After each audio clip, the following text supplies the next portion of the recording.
नमस्कार, मी Kishor Deshmukh. MS business टाईममध्ये आपलं स्वागत आहे. आज आपल्याबरोबर आहेत जीवनदादा देशमुख.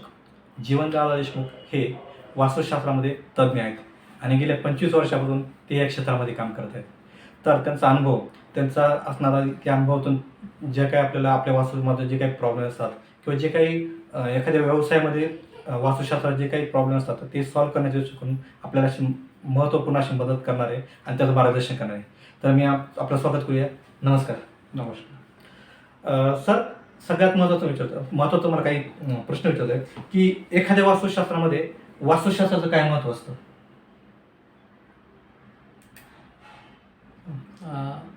ह्या पृथ्वी तलावर जिथे कुठे कन्स्ट्रक्शन असेल तिथे प्रत्येक ठिकाणी वास्तुशास्त्र अप्लाय होतं. तर ते अप्लाय तुमच्या खाली जमिनीपासून तर फॅक्टरीपर्यंत, राजवाड्यापर्यंत, गावाच्या स्ट्रक्चरचं सुद्धा एक वास्तुशास्त्र असतं. आणि जिथं कुठं कन्स्ट्रक्शन येईल, जिथं कुठं जमीन येईल तिथं वास्तू अप्लाय होतं. मग त्यात तुमचं घरापासून व्यवसायापर्यंत सर्व क्षेत्रामध्ये वास्तू अप्लाय होतात. ओके. समजा एखाद्या वास्तुदोष म्हणजे एखाद्या वास्तुदोष म्हणजे नेमकं काय असतं? म्हणजे वास्तुदोष असतात का? वास्तुदोषची व्याख्या जर करायची म्हणलं तर वास्तुशास्त्र ज्यावेळेस बनलं त्यावेळेस त्याच्यावर एक आताच्या भाषेत जर सांगायचं झालं तरी खूप मोठा रिसर्च त्या काळात झालेला आहे. ओके. आणि वास्तू ज्यावेळेस तुम्ही बनवता त्यावेळेस ती वास्तू कशी असायला पाहिजे हे एक शास्त्र बनलेलं आहे. हे एक नियम बनलेले आहेत. त्याच्या विरोधात जर तुम्ही बांधकाम केलं, त्याच्या विरोधात जर बांधकाम अटॅच करण्यात आलं, बांधकामात फेरबदल जर झाले तर ते जर शास्त्राच्या विरोधात जर झालं तर त्याला वास्तुदोष म्हणतात. म्हणजे समजा एखादा आपल्या पूर्वजांनी काहीतरी काही जेव्हा वास्तू बनवताना किंवा वास्तूचं बांधकाम करताना काही नियम फॉलो करायचे असतात, ते जर आताच्या काळामध्ये जरी फॉलो होत नाही तर त्याला वास्तुशास्त्र म्हणू शकतो आपण. हो, तसं म्हणता येईल. सर, एखादी वास्तू जर समजा वास्तुदोष म्हणजे नसेल, वास्तुशास्त्राप्रमाणे जर नसेल तर त्याचे काय काय परिणाम होऊ शकतात? याचे हजारो परिणाम आहेत. आता मी ह्या 25 वर्षाच्या कालावधीमध्ये इवन एक मराठीमध्ये म्हण आहे, राजाचा रंक आणि रंकाचा राजा, ह्या दोन्ही गोष्टी पाळलेल्या आहेत.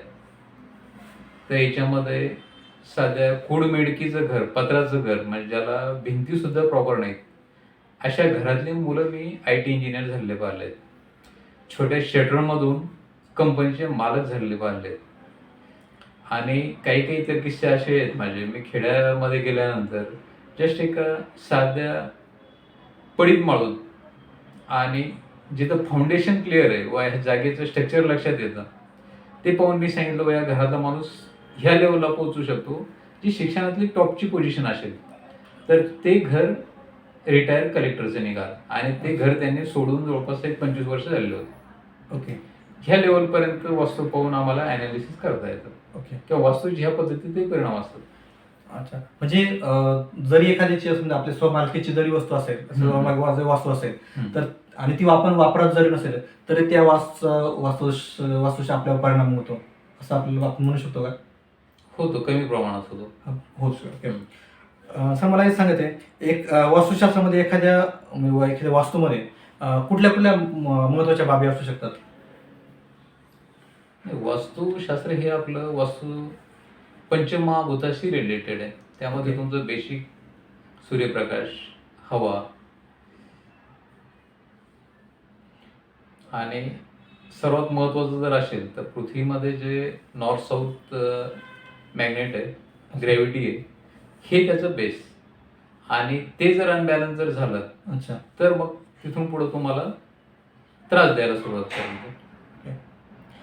सर, मला असं विचारायचं आहे की समजा ह्या तुम्ही आता सांगितलं की मॅग्नेटिक म्हणजे पूर्वीच्या काळी जी काही वास्तुशास्त्राप्रमाणे घर बांधत यायचे किंवा एखादी वास्तू बांधत येते तर त्याचा सुद्धा पुराणोत्तर काळापासून या जरी आता आपण विज्ञान युगामध्ये वावरतोय किंवा विज्ञान युगामध्ये वापरतोय, तर त्याचा संबंध हा त्या पुराणातील काळामध्ये म्हणजे वास्तुशास्त्री असं असतो असं मत आपल्याला म्हणू शकतो का?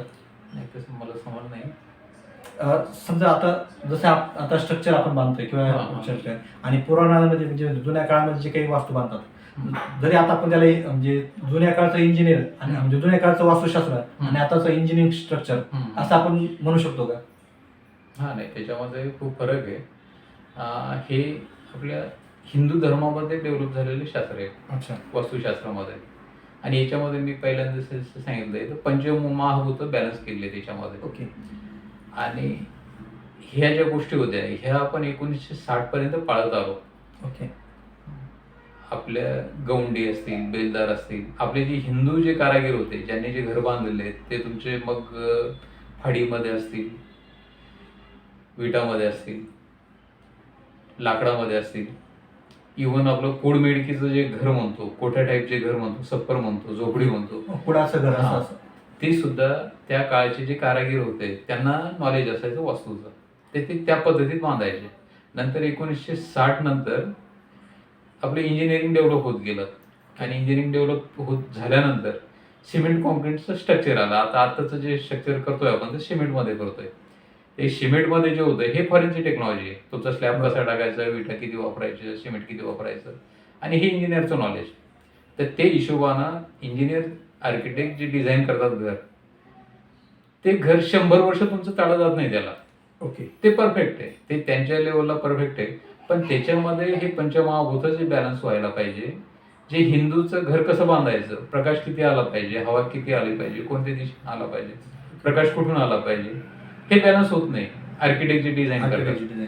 तर ते डिझाईन हिंदू वास्तुशास्त्राप्रमाणे होतं आणि त्या पद्धतीत जर तुम्ही घर बांधलं तर तुमच्या पुढच्या येणाऱ्या एक घर 100 वर्ष चालतं. 100 वर्षामध्ये 3 पिढ्या होतात. तर ते 3 पिढ्यालाही तुम्हाला धक्का लागत नाही, त्या सुखात समाधानानं जगतात. सर मला पुढचा प्रश्न असा विचारायचा, वास्तूमध्ये जे वास्तुदोष आपण असं म्हणतो एखाद्या गोष्टीमध्ये वास्तू आहे, हे कुठल्या कुठल्या प्रकारचे असतात? असं याला लिमिट नाही वास्तुदोषला.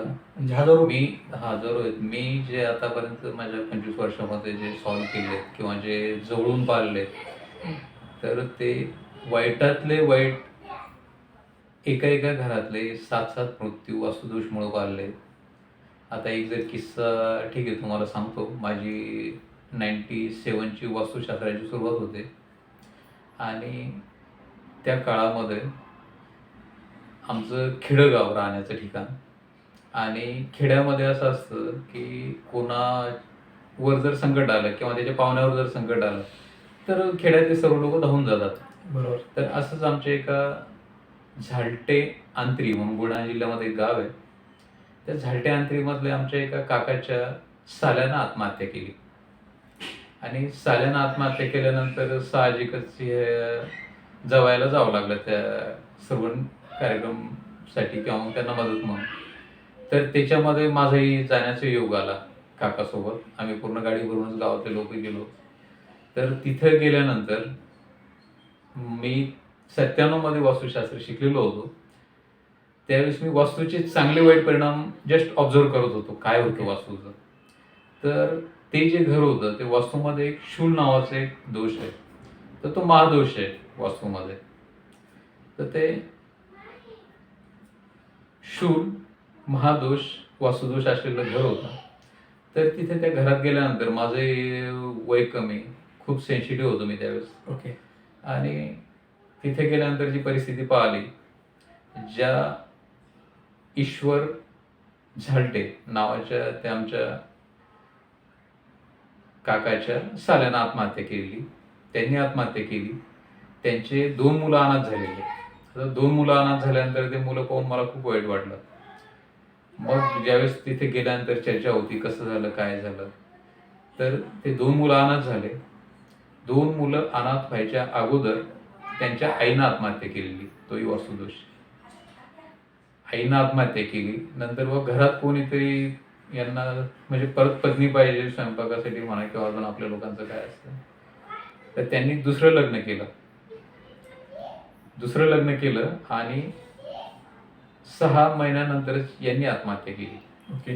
म्हणजे पहिली पत्नी वारली, दुसरी जी पत्नी केलेली तिला 6 महिन्याचं सुख मिळालं, ती विधवा झाली आणि ती देशमुख समाजाची, तिला परत लग्न करायला चान्स नाही.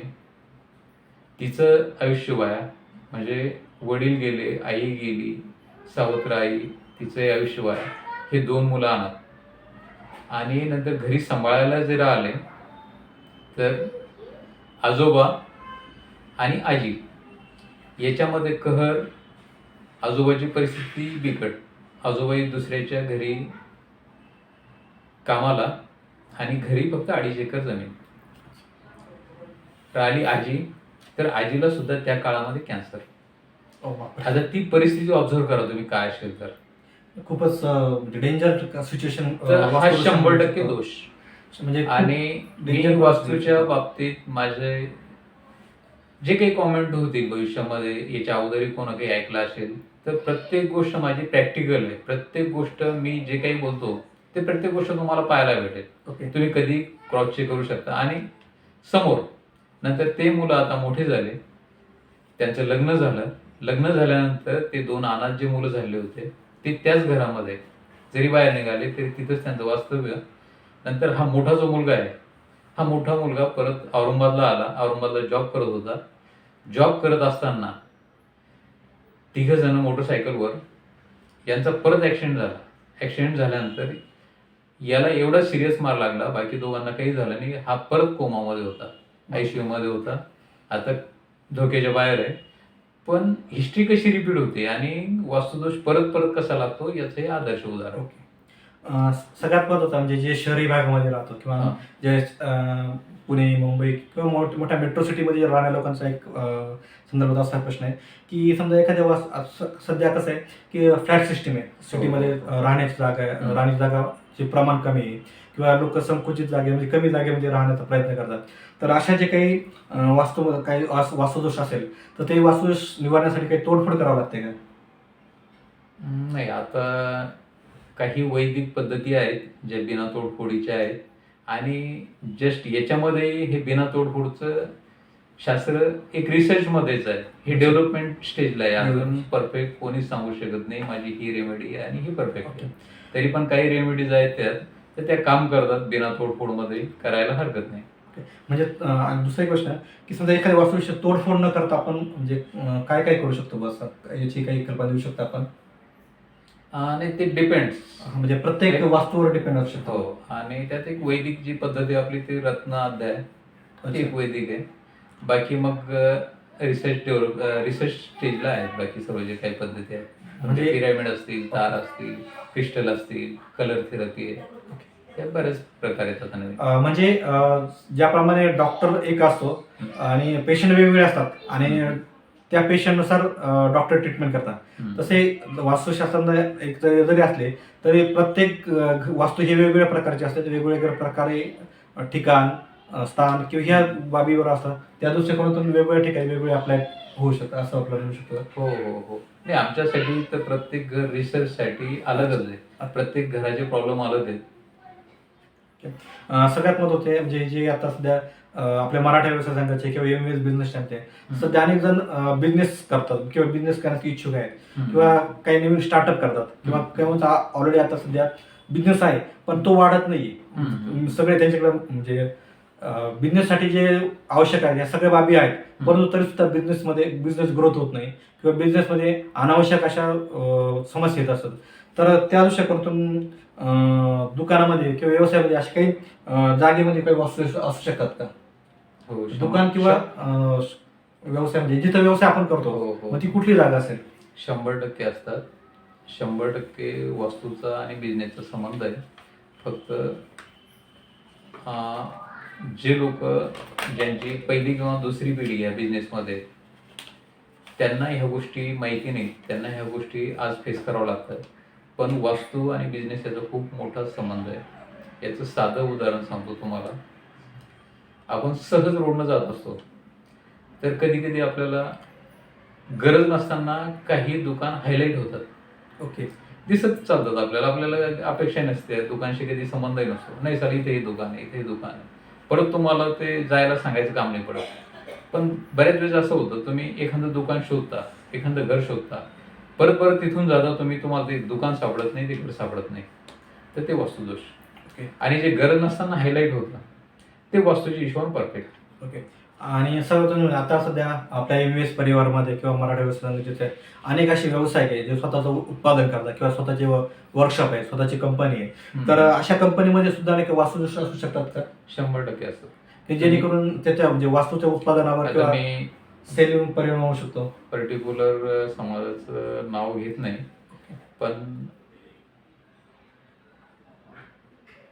आपल्याला फक्त वास्तुशांती केली म्हणजे संपलं हा विषय नाही.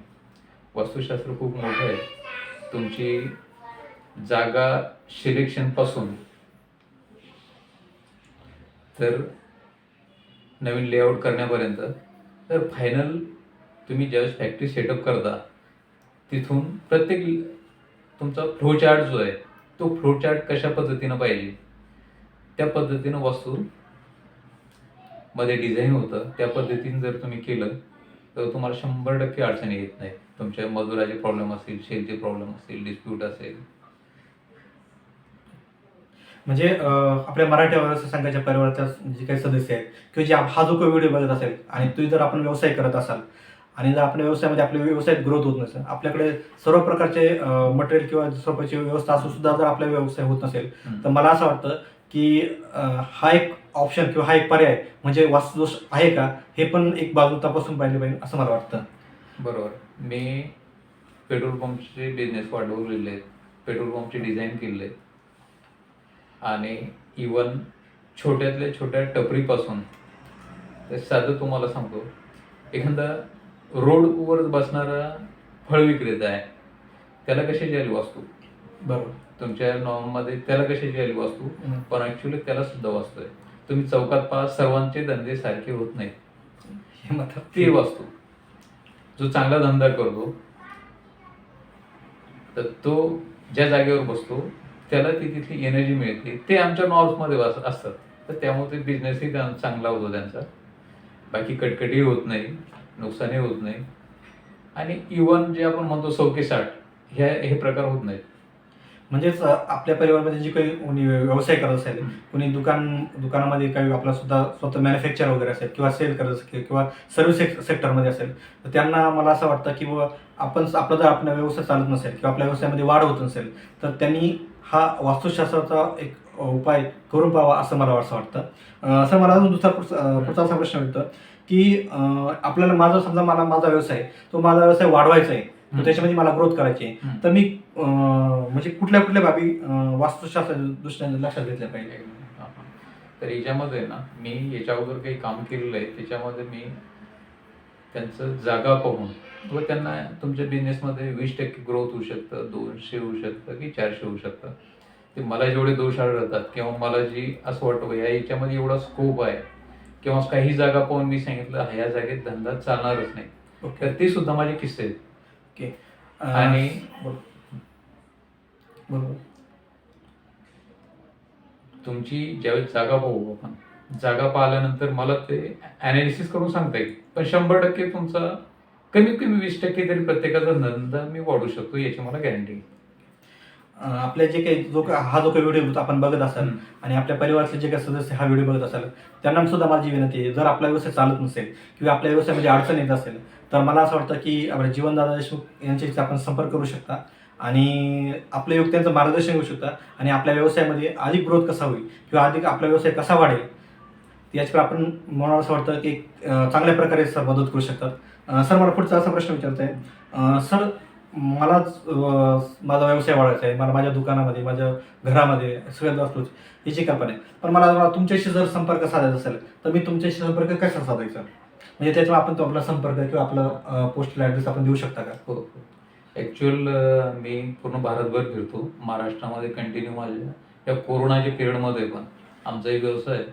माझ्याकडं जवळपास 15 ते 20 वर्कर कामाला आहेत. नशिबानं माझ्या कोरोनाच्या पिरियडमध्ये हप्त्यात माझे 3 जिल्हे तरी बदलायचे, फिरायचो मी कंटिन्यू. ओके. आणि आजही प्रत्येक ठिकाणी मी गेल्याशिवाय माझं समाधान होत नाही, त्यालाही मी परफेक्ट ॲनालिसिस करून नाही देऊ शकत. काही केसमध्ये फॉरेनमध्ये मी ऑनलाईन कन्सल्टेशन दिलेलं आहे, ओके जे दुसऱ्या राज्यामध्ये ऑनलाईन कन्सल्टेशन दिलं आहे. पण शक्यतो मी महाराष्ट्रात तरी प्रत्यक्ष जाऊन प्रॉब्लेम सॉल्व्ह करण्याचा, त्याला प्रॉपर गायडन्स करण्याचा प्रयत्न करतो. तर पूर्ण महाराष्ट्रामध्ये मी फिजिकली अवेलेबल आहे. ओके माझं हेड ऑफिस औरंगाबादला आहे, कॅनॉडमध्ये, हॉटेल एम्बेसिडरच्या बाजूला. ओके आणि आपला संपर्क क्रमांक आपण देऊ शकाल का? माझा संपर्क क्रमांक 96 57 66 25 50 9657 66 2550. सर आपल्या सन्मान म्हणजे सदस्य किंवा जे आपले विपक्ष आहे त्यांना एकदा पुन्हा एकदा नंबर सांगू शकाल का? 9657 66 2550. सर आपल्या आपण सध्या आपण सांगितलं की आपलं हेड ऑफिस हे औरंगाबाद सिटीमध्ये आहे. तर आपण औरंगाबाद जे काही औरंगाबाद करार किंवा औरंगाबादच्या आजूबाजूला जे कोणी राहत असेल त्यांना जर तुमच्या ऑफिसला जर भेटी द्यायची असेल तर तुम्ही त्यांचा ॲड्रेस देऊ शकाल का? हो हो, औरंगाबादला आमचं तुळशी आर्केड म्हणून आहे, हॉटेल एम्बेसिडरच्या बाजूला, कॅनॉडमध्ये, ए विंगमध्ये 203 ला आमचं ऑफिस आहे. आपल्या प्रेक्षकांना विनंती की समजा हे सध्या आपलं जीवनदादा देशमुख औरंगाबाद सिटीमध्ये अवेलेबल असतात. त्यांचा ॲड्रेस पण आहे. जर आपण औरंगाबाद शहर किंवा औरंगाबाद सिटीत राहत असेल तर आपण त्या ऑफिसला अवश्य भेट द्या आणि आपलं जे काही मार्गदर्शन आहे, आपल्याला जे काही मार्गदर्शन हवं आहे ते जीवनदादा नक्की देतील. आणि औरंगाबाद सिटीच्या बाहेर जे कोणी राहणे, बाहेरच्या सिटीमध्ये जे आहे, आउट ऑफ महाराष्ट्रामध्ये जे काही जो कोणी असेल त्यांनी सरांनी जो काही नंबर दिला आहे त्या नंबरशी आपण संपर्क करूया. आणि आपले जे काही प्रॉब्लेम आहे, आपला जो काही व्यवसाय वाढत नाही, आपल्या घरामध्ये दोष आहे किंवा व्यवसाय वाढीत किंवा आपल्या दुकानामध्ये जो काही दोष आहे या सर्वांचं निवारण आपण करू शकता. आणि त्या संदर्भात आपल्या जीवनदादा देशमुख त्यांची मदत आपल्याला भेटेलच. तर सगळ्यात महत्त्वाचं म्हणजे हे काही आपण ज्या व्हिडिओ बघतोय किंवा आपल्या व्हिडिओज आहे MVS बिझनेस टाइम, तर ह्या चॅनलबद्दल आपलं काय मत आहे? नाही, हा बरोबर आहे. आता योग्य मुद्द्यावर आलो आपण. मला आपला मध्येच एक मुद्दा राहिला सांगायचा, हां बोला.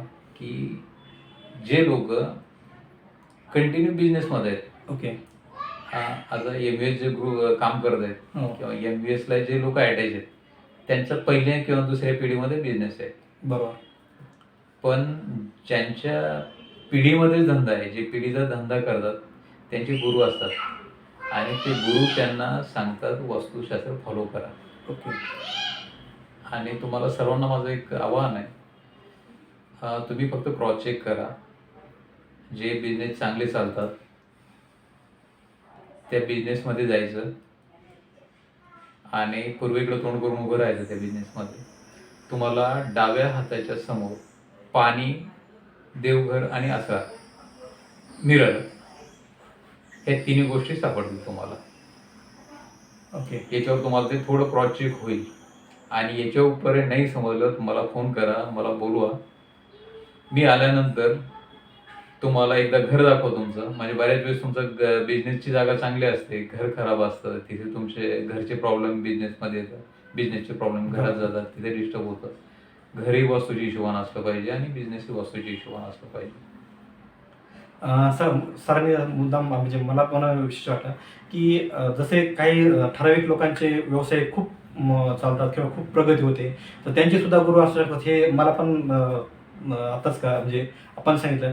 तर याच्या पाठीमागे ज्याप्रमाणे एखाद्या व्यवसाय वाढतो किंवा ठराविक लोकांचे जे काही व्यवसाय वाढत आहेत तर त्याच्या पाठीमागचं जे काही मेहनत आहे किंवा जे गुरु मार्गदर्शन करतात त्याप्रमाणे आपणही आपल्या मराठा सेवा संघ, मराठाच्या लोकांना किंवा MVSच्या जे सदस्य आहेत तर त्यांना आपण 100% मदत करू शकतो असं मला वाटतं.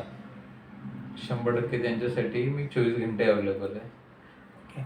आणि जो कोणी हा जो व्हिडिओ कोण जो बघत असेल त्यालाही असा वाटत असेल की आपला व्यवसाय वाढावा किंवा आपला नाही की आपल्या घरामध्ये वास्तुदोष आहे तर आपण सरांशी 100% संपर्क साधा. सर आपल्याला नक्की मदत करतील. आणि वास्तूच्या बाबतीत माझं सर्वांना सांगणं आहे, भिवू नका वास्तूच्या बाबतीत. चला काहीतरी येऊन भूत घालतील, असं होईल तसं होईल.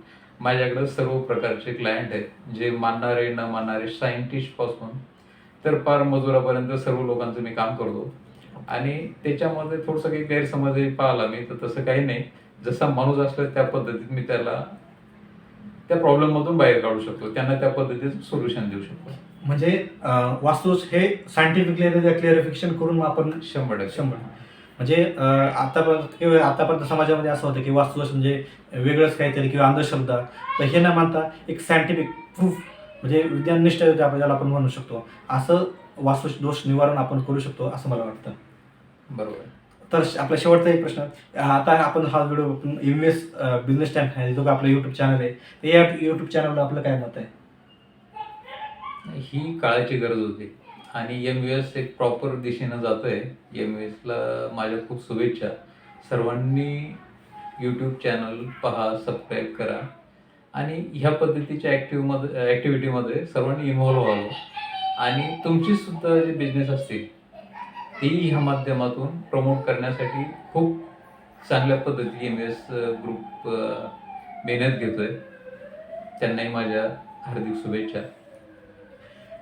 तर धन्यवाद सर. आपण सगळ्यात महत्त्वाचं म्हणजे आपल्या एम-एस परिवारासाठी वेळ दिला आणि सगळ्यात महत्त्वाचं म्हणजे आपलं मार्गदर्शन आहे एम-एस परिवाराला नक्की लागेल. आणि जे कोणी आपले व्यावसायिक आहे, जे कोणी आपण आपलं दुकान आहे, आपलं मॅन्युफॅक्चरिंग युनिट आहे किंवा आपलं जे कोणी आपण व्यवसाय करतो, त्यामध्ये जर काही आपल्या व्यवसायामध्ये वाढीसाठी जे काही आपल्या काही समस्या येत असेल किंवा काही सगळं अवेलेबल असून सुद्धा आपला व्यवसाय का आवडत नाही, तर एक ऑप्शन म्हणून किंवा एक जसं ज्याप्रमाणे आपण जे आपल्या येणाऱ्या समस्या निवारण करतो, तसं या समस्येचं निवारण सुद्धा नाही का आपले जीवनदादा देशमुख आहेत, ते आपल्याला मदत करू शकतात. तर त्यांचा नंबर आपण त्यांनी दिलेला आहे, तर आपण त्यांची संपर्क साधू शकता आणि त्यांच्याकडून 100% मदत मिळेल. तसेच ही शुभेच्छा असं की आपला व्यवसाय वाढवा, या शुभेच्छा मी धन्यवाद देतो. धन्यवाद.